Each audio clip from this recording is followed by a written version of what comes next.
के खिलाफ जो विश्व का युद्ध है, देश का युद्ध है, लड़ाई है समाज की,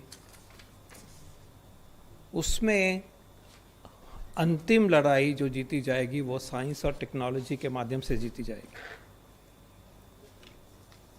वैक्सीन से जीती जाएगी कि किसी को कोरोना पकड़ ही ना सके। दवाइयों से जीती जाएगी कि पकड़ भी ले तो भाग जाएगा। इतनी बीमारियां होती हैं, लेकिन कारगर दवाई होती है तो हमें फिक्र भी नहीं होता है कि वो बीमारी हो जाए। और इसी तरह से हम टाइम पे उसका डायग्नोसिस करेंगे तो हमें हेड स्टार्ट मिलता है। हम वायरस को जल्दी इलाज की तरफ लेके जा पाते हैं।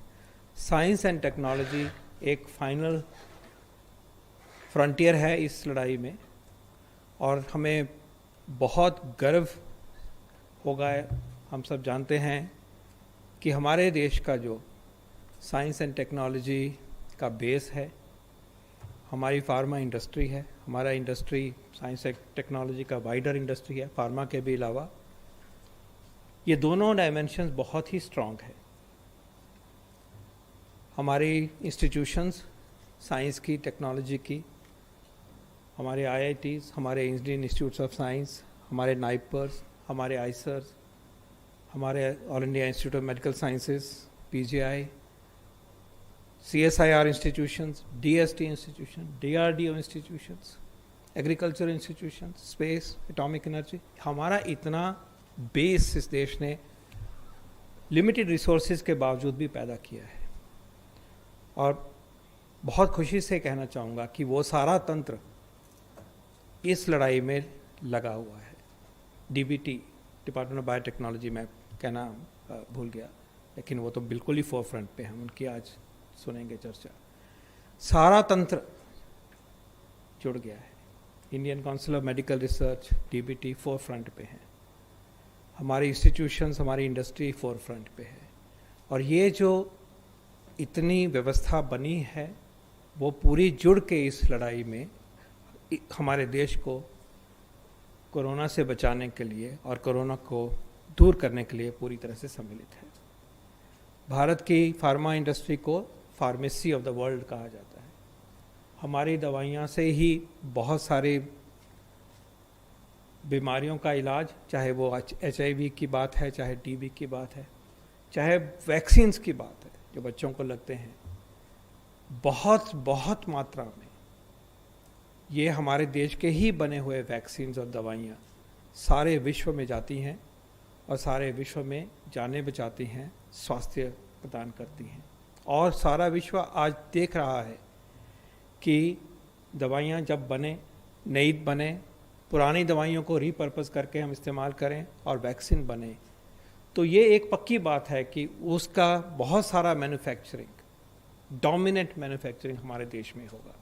लेकिन उसके साथ साथ हम रिसर्च और R&D, रिसर्च एंड डेवलपमेंट करते हुए, अपनी इंस्टीट्यूशंस को, अपनी इंडस्ट्री को साथ लेते हुए, अपनी council, Indian council of medical research, DBT, DST, other institutions को लेते हुए, ऑर्गेनाइजेशंस को लेते हुए, नई इजादें भी हम करने में लगे हुए हैं।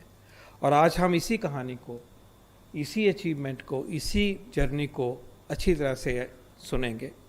आपको याद होगा माननीय प्रधानमंत्री जी ने पिछले महीने जब देश को संबोधन किया था, तो उन्होंने एक क्लेरियन कॉल दिया, आह्वान किया कि आप साइंस सॉल्यूशंस ढूंढिए, वैक्सीन ढूंढिए, और देश के नौजवानों को, वैज्ञानिकों को, और कहा कि इसमें आप आगे बढ़िए। और ये उन्होंने कहा कि ये देश के लिए नहीं है, मानवता के लिए हमने ये सॉल्यूशंस ढूंढने हैं।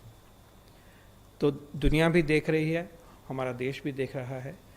मैं निवेदन करूंगा डॉक्टर के विजय राघवन जी से कि आज हमें विस्तार से बताएं कि इन साइंस सॉल्यूशंस के लिए, vaccines, drugs, diagnostics, other technologies में हमारा देश किस तरह से आगे बढ़ रहा है और कैसे हम इस लड़ाई को उस मोर्चे पे भी जीतेंगे। और ये सॉल्यूशंस हम अपने देश के लिए, मानवता के लिए, विश्व के लिए प्रदान करेंगे। Over to you sir. धन्यवाद डॉक्टर पॉल। नमस्कार। जैसे डॉक्टर पॉल ने कहा, कोविड-19 जो सार्स कोरोना वायरस 2 फैलाती है, उसके खिलाफ हमारे पास 5 तरह के कार्य करनी चाहिए जीतने के लिए। एक तो हमारी हाइजीन ठीक होनी चाहिए, यानी मास्क पहननी चाहिए, हाथ साफ करनी चाहिए। दूसरी, सरफेसेस को साफ करनी चाहिए।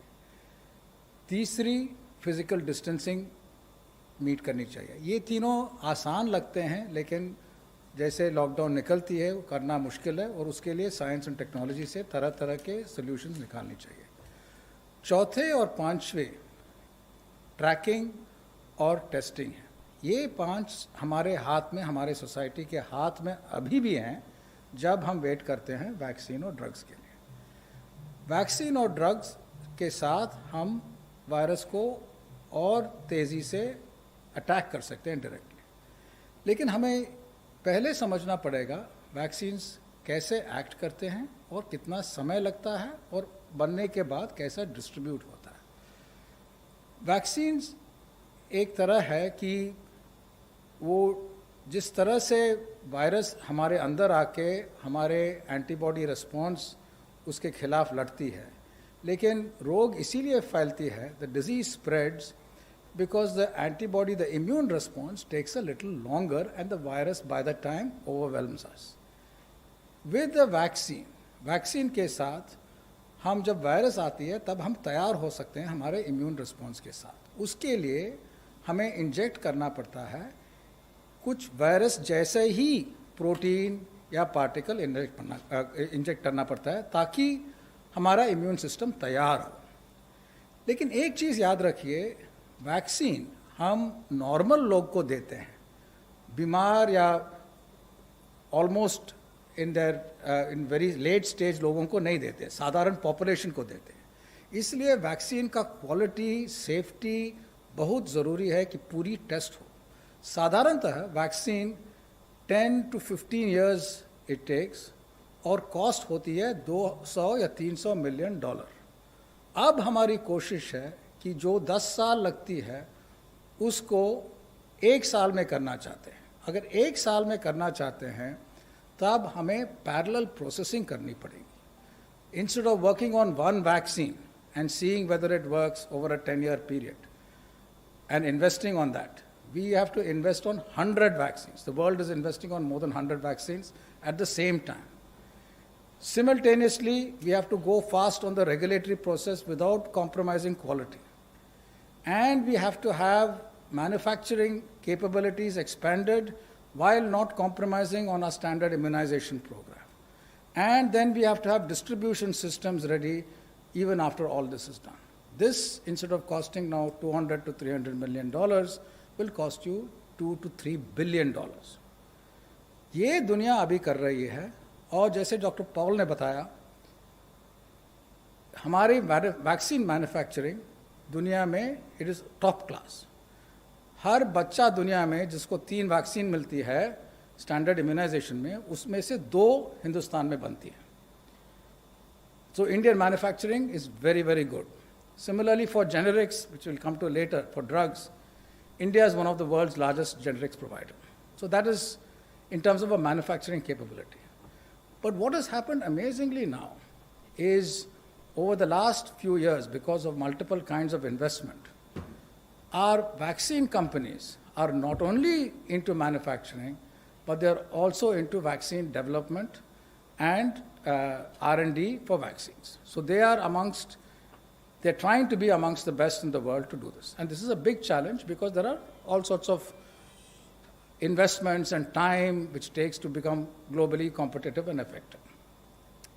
Similarly, our startups have got into vaccine development in a big way, and many of our academics have got into vaccine development in a big way. So there are about a total of 30 groups in India, big industry to individual academics, who are trying to develop vaccines, of which about 20-ish are keeping a good pace. Yet, this is a very competitive area. One final point about vaccines before I give you some examples is because this is such a risky process and we don't know who will win, different companies in the world, Indian companies, other companies, will stockpile vaccines even before they are ready in the hope that what they are stockpiling will be effective.